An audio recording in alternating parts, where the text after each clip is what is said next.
pour your entire life into someone. You sacrifice, you nurture, you give every ounce of your being to ensure their happiness, their future. And what do you get in return? A cold, calculated betrayal that cuts deeper than any knife. That was my life, Lita's life, with my daughter, Chloe. After my husband passed, it was just Chloe and me. I worked tirelessly, denying myself everything to make sure she had the best education, the prettiest clothes, and a comfortable home. Our home. A beautiful 3-bedroom house that held a lifetime of memories, a place she always knew would be hers. Or so she thought. My biggest mistake was probably giving her too much. She grew up believing everything was owed to her, especially the house. When she married Mark, a man who saw dollar signs more than love, their plans became clear. They wanted me out. Not gently, not respectfully, but with a chilling, ruthless efficiency. The first hint came during a family dinner. Chloe, with a saccharine smile, started talking about my senior years. "Mom," she chirped, "you deserve to relax. Perhaps a lovely little assisted living facility? It would be so good for you, wouldn't it, Mark?" Mark just nodded, a greasy grin on his face. My heart froze. Assisted living? I was perfectly capable, perfectly healthy. This wasn't about my well-being. It was about getting me out of their way, out of their house. The betrayal was like a punch to the gut. The daughter I had poured my soul into was trying to discard me, to pave her future with my removal. They spoke as if my life was an inconvenience, my home already theirs. They had no idea that the house they coveted, the house they thought was their inheritance, was still legally, completely, and utterly mine. They wanted to get rid of me? Fine. But they wouldn't just lose me. They would lose everything they thought they owned. That dinner conversation, the casual suggestion of assisted living, was the poison pill. I knew then that my daughter, Chloe, wasn't just selfish. She was actively trying to discard me. But unlike her, I didn't cry. I started to investigate. I listened from the shadows, and soon I overheard hushed conversations between Chloe and her husband, Mark. They weren't whispering about my health, they were calculating the profit margins. "That house is worth at least $500,000 now," Mark sneered one evening. "We just need her to sign the papers, or better yet, move out so we can stage it properly." They spoke about me as if I were a piece of old furniture. That cold, clinical greed fueled my revenge. They thought they had time. They thought the house was a done deal, their secured inheritance. But they were wrong. Years ago, after my husband passed, I had quietly restructured the finances. The original mortgage was gone, but the deed was locked away in a complex trust. More importantly, I had done a small, quiet, reverse mortgage that gave me control, ensuring I could live there comfortably without payments, but leaving the final legal ownership solely in my hands until I decided otherwise. Chloe knew I had set up an inheritance trust, but she never bothered to read the legal documents, simply assuming she was the sole immediate inheritor. Their biggest mistake was their arrogance. They intensified their campaign to push me out. They started neglecting the yard work, letting the heating bill climb, and then, the worst part, Chloe cut off my internet access, claiming it was too costly, knowing it was my only connection to the outside world. They were trying to make the house so uncomfortable that I would willingly leave, but their actions only hardened my resolve. I remembered the late-night shifts I worked, the holidays I missed, all to ensure Chloe never wanted for anything. And this was my repayment? Being treated like a financial burden. But the ultimate violation came when I was dusting my bookshelf. I found it. A tiny, blinking pinhole camera and audio recorder expertly hidden. They weren't just plotting, they were monitoring me. With trembling hands, I retrieved the memory card. The recordings were devastating. It wasn't just Mark's cold, calculating voice, it was Chloe's, complaining about how long I was taking to die, how the house should already be theirs. That moment erased the last shred of my unconditional maternal love. I contacted Victor, a trusted real estate agent who owed me a favor from a deal decades ago. I told him everything. Victor, shocked by the audacity of my daughter, agreed to my plan. Sell the house, quickly and quietly. We moved like shadows. Within days, I signed confidential papers, arranging appraisals and viewings, while Chloe and Mark were out working, blissfully unaware their supposed inheritance was being paraded before potential buyers. I found a buyer quickly, a cash offer, no contingencies. The closing was set for the very week Chloe was planning to finalize her inheritance claim. The final step was the ultimate act of defiance. I signed the last document and quietly packed a single suitcase. I didn't want to see their faces yet. I left a simple, cryptic note on the kitchen counter, knowing it would be the first thing Chloe saw when she came home, signaling that her whole life was about to explode. The house was sold, the money wired to my new, secret account, and I was gone. Chloe and Mark returned home that evening, high on their perceived victory. They saw my single suitcase gone and the note on the kitchen counter. "Finally," Chloe scoffed, tearing up the paper without even reading it properly. They thought they had won. They thought I had meekly retreated to an assisted living facility, leaving them to their $500,000 prize. They immediately started planning their renovations, their voices loud and arrogant. Their celebration was cut brutally short. A key turned in the lock, and the front door swung open. Standing there was Victor, my real estate agent, and beside him stood a strange couple, the new owners, with a team of movers already hauling dollies. Chloe's face went white. Mark, his mouth agape, stammered, "Who are you? You can't just walk in here. This is our house." Victor, calm and professional, looked them in the eye and delivered the first blow. "I'm afraid not. This house was officially sold 3 days ago. These are the new owners, and the closing is complete. You have exactly 24 hours to vacate the premises." The air went out of the room. Chloe let out a scream of pure panic denial.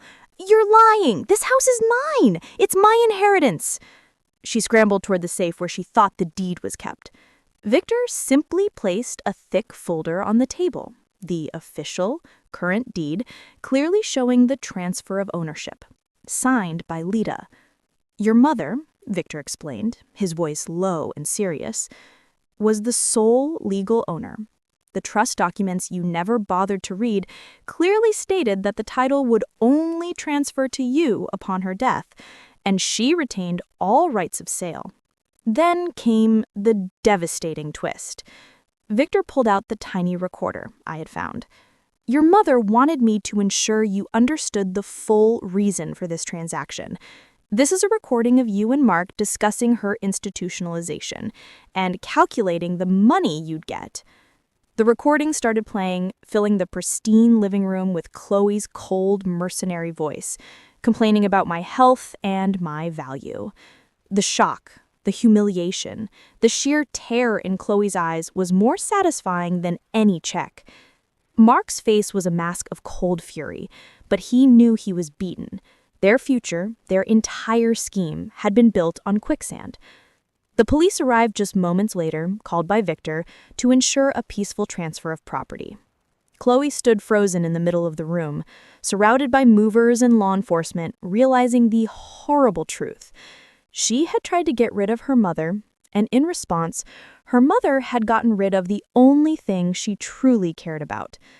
I watched it all unfold remotely, the cold, satisfying justice of it all. The screams that erupted from that house were the sweetest sound Lita had ever heard. The confrontation was not a clash of words, it was an avalanche of reality hitting two people who thought they were untouchable. Mark, the greedy son-in-law, went from arrogance to sheer terror. He knew the money was gone. His perfect scheme to sell the house and pocket the cash had vanished into Lita's secret bank account. Chloe, my own daughter, was a hysterical wreck. She pleaded with Victor, then the police, then the new buyers, her voice a pathetic mix of denial and rage. "She can't do this. I'm her daughter. This is illegal." But the police just pointed to the deed and the eviction notice. The law was on Lita's side. The irony was a thick, heavy blanket over their ruined Christmas. They had spent weeks plotting to put their mother in a home. Now they were literally being kicked out of theirs. The revenge was total. I didn't need to be there to see it. Victor called me immediately after they were escorted out. He described the scene. Chloe sitting on the curb, sobbing into her designer coat, surrounded by boxes, while Mark desperately tried to call a lawyer who wouldn't answer his frantic Christmas Eve calls. The house, the symbol of their entitlement and my sacrifice, was now irrevocably gone. I had the money, yes, but the resolution wasn't financial. It was emotional. I didn't take the full sum for myself. I used a substantial portion to set up a foundation for vulnerable seniors who are manipulated by their own families. A final, beautiful act of defiance against Chloe's cruelty. I saved enough to buy a beautiful small condo near the ocean, a place where I could finally live the peaceful life Chloe had tried to deny me. Later that night, a single text came through, not from Chloe, but from Mark. It simply read, "You win. You ruined us." I didn't reply. My victory wasn't about ruin. It was about justice. I had protected my dignity and years of hard work from their greedy hands. I had taught them a lesson that no amount of money could buy. Never underestimate the mother you thought you could discard. The greatest intensity of the climax wasn't the police escorting them out. It was the quiet, profound satisfaction of knowing I had reclaimed my life, my power, and my future. The dust had settled, the movers were gone, and the keys to that house, the house Chloe thought defined her life, were in the hands of strangers. I sat in my new sun-drenched condo overlooking the water, the chaos of the past week finally replaced by a deep, quiet sense of peace. The money was wired, the sale was finalized, but the resolution wasn't found in the bank balance. It was found in the silence. For years, I, Lita, had allowed myself to be defined by my sacrifice. My identity was tied up in my constant giving, and Chloe's identity was built on her constant taking. Her betrayal, her cold effort to discard me, was the necessary fire that burned down the toxic structure of our relationship. It was a brutal form of therapy. The moral here isn't just about getting revenge. It's about reclaiming your worth. I had to teach my daughter the hard way that true inheritance is not a piece of property. It's the dignity and respect you give to the people who love you. She learned that loyalty is the only currency that matters, and she had spent it all on greed. Closure and reflection. I didn't destroy Chloe's life. I destroyed the illusion of entitlement that was suffocating her. They were left to figure out their next steps without the safety net of my quiet sacrifice. The last I heard, she and Mark were living in a cramped apartment, arguing constantly, forced to confront the reality of their own limited financial capabilities. They are no longer rich heirs. They are simply people who have to work for what they get. And that, truly, is the best education I could ever have given my daughter. I have moved on. My life is simpler, quieter, and entirely my own. I have new friendships, new interests, and a newfound respect for my own strength. The world often teaches you that you must forgive and forget, but sometimes the only way to save yourself, and perhaps even the person who hurt you, is to draw a line in the sand and deliver a bitter lesson. My victory wasn't about malice. It was about survival. I proved that the women they tried to put in a home was smart enough to sell the roof over their heads. If you thought this story was shocking, Wait until you hear about the woman who tried to fake her own death to collect insurance money, only to realize her sister had already replaced her in her husband's life and was waiting for her to reappear so she could claim a massive award. Subscribe to Iron Revenge and hit the notification bell so you don't miss our next story of ultimate family justice.